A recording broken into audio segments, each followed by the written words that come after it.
Hi everyone! Here's my review of episode 5 of Amazon's The Rings of Power. If you're new to my channel, hello, welcome! In these reviews, I focus primarily on the costumes whenever I have something new to add, and on the parts of the show that I find worth discussing, not everything. As always, spoilers ahead. In the first scene of this episode, we see Nori talking to the meteor man, teaching him English, but he seems to be picking up on it really fast. Unbelievably fast, actually. Because somehow he's able to understand concepts like peril and death, and the fact that he caused the death of the fireflies in a previous episode. And basically they're trying to make a point that he might be evil, or at the very least, as we know already, not able to control his powers and is therefore dangerous. But yeah, it was really weird how fast he was learning English, despite not being able to talk not that long ago. Now, even though Nori's family, the stranger and Poppy, were trailing behind a bit, they managed to catch up with the other Harfoots, but guess who is still making a case to get rid of them, to take their wheels and leave them behind. Yep, pretty horrible. We put them in the back of the caravan, and now they've proven that they can actually keep up, but no, let's make sure that they're left behind anyway. They're bad omen. Tolkien's hobbits, move over, watch and learn. That's how you survive as a community. I can't help but notice this every time I see Harfoots on the move. This odd, almost childish camouflage of the outfits, of the carts, I don't know what it's supposed to achieve, because if you're on the move, dragging with your own two hands these huge carts in a large group, you are a big moving target.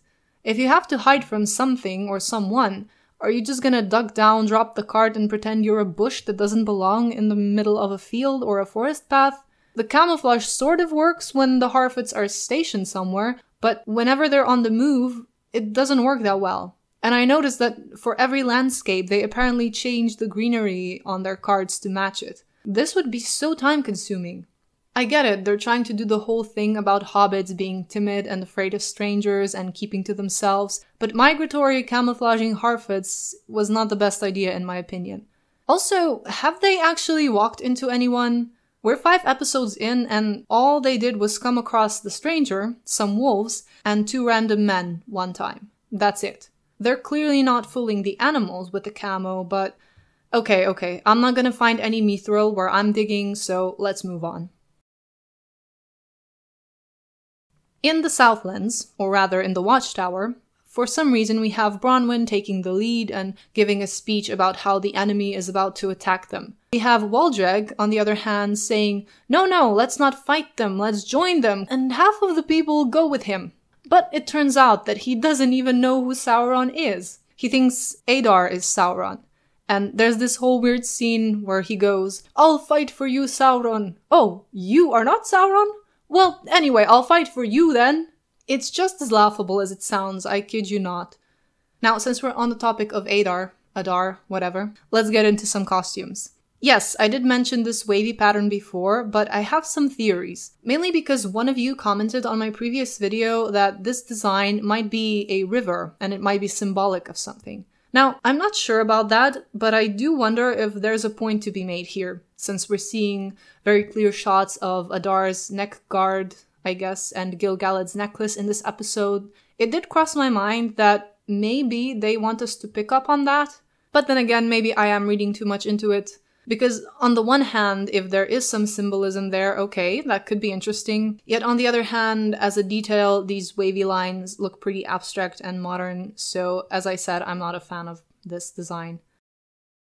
Then we have the dinner scene with Gil Galad and Durin, and I couldn't help but notice a few strange things. First one is the elf women. So fair enough, there's Galadriel, the bestest and cleverestest in this show. But then all the other elf women we've seen so far, we've seen the servants, who are basically shadows. They don't talk, their faces are covered, they look like statues, and all they do is serve the other elves quietly moving around. And then there were 2 women at the dinner table as well. Now, when I first saw this scene in the trailer, I thought it was some sort of wedding, but no. There's these 2 identical looking women present at dinner, and no one addresses who they are. They're just there, quiet and going with the flow, eating, drinking, whatever. And it's weird because this seems to be a very private dinner for just the Dwarven Prince, Gil Galad, and of course Elrond and Celebrimbor, who facilitated the friendship between the elves and dwarves, makes sense. But who are these other random people? Just people to fill in the seats?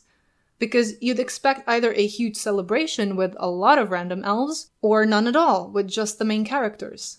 But yeah, there's this random guy.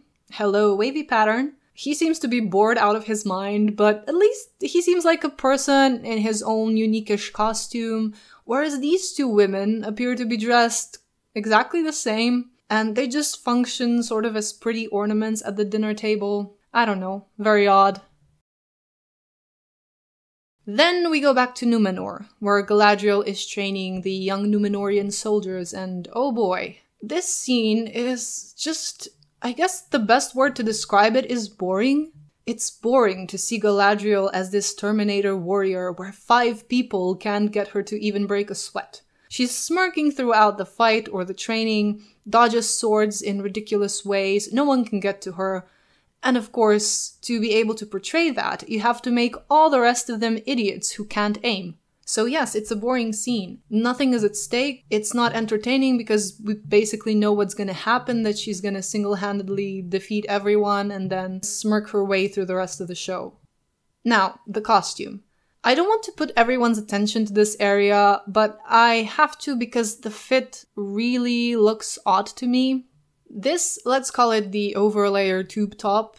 I've been looking at this fit in the last episode, but now I feel like I have to comment on it. Now, this is not always the case, not in every single scene, but in most of them.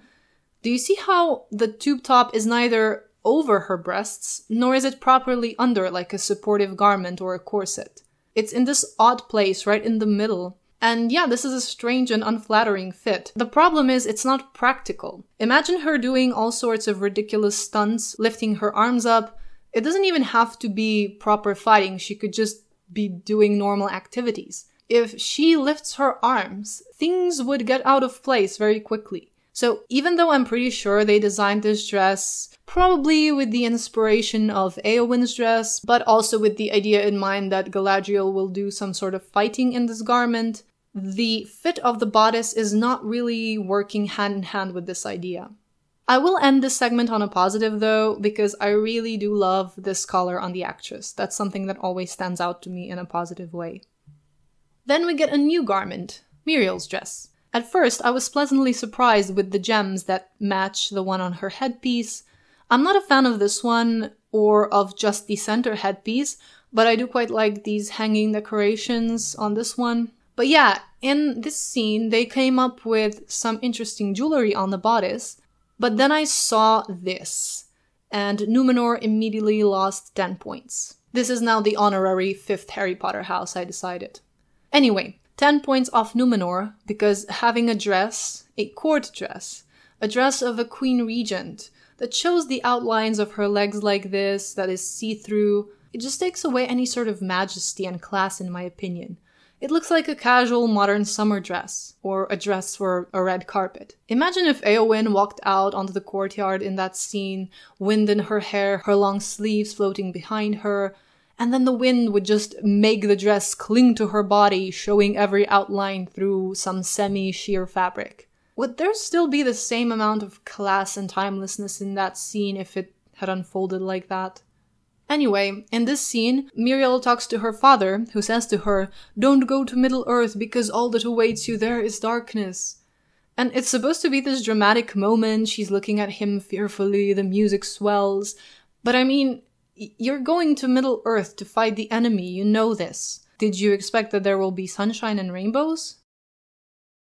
Also in Numenor, Izzy, who quit the sailing academy in the last episode, now wants to go to Middle-earth. But his father won't let him because he has not proven himself, blah blah blah, and you will never guess. He gets a chance to prove himself. So, on the other hand, Kemen has been convinced by Eärien to talk to his father, Ar-Pharazôn, and try to convince him not to go to Middle-earth. And this scene, I have to mention it, the conversation between Kemen and Eärien. He's just telling her how whenever he speaks, his father's ears close up, and her response to this is, "Speak louder."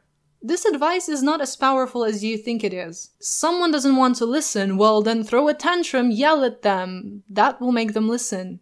They had such a perfect opportunity to have her say something actually inspiring, like, I don't know, use a different strategy, speak his language, show him why your argument makes sense. I don't know. I'm sure they could have come up with something better than speak louder. And also, Earian's whole thing in this episode is running around among the crowds with uneasy look in her eyes, trying to find someone or talk to someone. That's basically all she does in this episode, honestly. Anyway, Kemen decides that he's going to blow up a ship to prevent them from going to Middle-earth, I guess. But Izzy also decided to sneak on board and, go to Middle-earth undercover without anyone finding out. But Kemen finds him, so this means they're both busted by one another. And because they're idiots, they set the ship on fire and do end up blowing it up. But as they try to escape, Kemen just kind of hits his head on something. I don't really know what happened there. And the point is, Izzy ends up saving him. By the way, if you want to know why I'm calling him Izzy, just check out my previous review. And now Izzy has earned his place on board a ship to Middle-earth. Congratulations! Also, yeah, this huge nation of mariners were planning to go to Middle-earth with 5 ships, which seems odd considering how big their nation is, and let's not forget, it's not as if the Queen is sending a few of her ships. She's going to Middle-earth herself, so this is clearly a big thing. And now 2 ships get blown up. They decide it's fine, we're gonna be fine with 3. But fewer ships means you have to take fewer soldiers. But surely you have other ships. More ships, you're Numenor. Let's look at some Numenorean armor instead. I already commented on Elendil's costume before, but let's take a look at some of the rest of them. They're really going heavy on this fish scales motif. I don't know why they opted for ivory, that looks a bit odd to me, but whatever. Now, these decorations here I like, but I really don't like how fragmented the armor pieces look, because wherever they don't have the fish scale armor, they have fish scale prints or embroidery underneath, and it all looks a little bit, well, a lot weird. The helmets, apart from Elendil's, look okay to my layman's eye. I'm not sure about the nose guards, but let's say that I guess the textures and the main impression is okay. Now, at the end of the episode, there is this strange Galadriel scene where you have all the Numenoreans gathering on the ships. They're all standing there and they call attention. And Galadriel in full armor walks up. She's walking in slow motion towards the bow of the ship. The music is all majestic. You have everyone looking at her in awe. But I found it so funny because what's happening on screen is not really that awe-inspiring. We all know that Galadriel is supposed to be taller, and I'm not expecting them to find a 6'4" actress, but at least film it from an angle that makes her look taller and more majestic if this is what you're going for. Instead, you have her walking to this beautiful music among these people, and she gets completely lost among them. Look at how short she is. There's nothing majestic or elven about her. Visually, I think this scene really failed to convey what I think they were going for. So yeah, I guess that's all for this video. I will continue with the Rings of Power till the end of this season, and then I've already been checking out House of the Dragon a little bit. I'll cover that at some point, probably split it into 2 videos, half of the episodes, aka costumes, in the first one and half in the other one. We'll see, something like that probably. Let me know what you thought about this episode of Rings of Power if you watched it, and if you enjoyed the video, don't forget to leave a like and tell me you were here. I'll see you soon.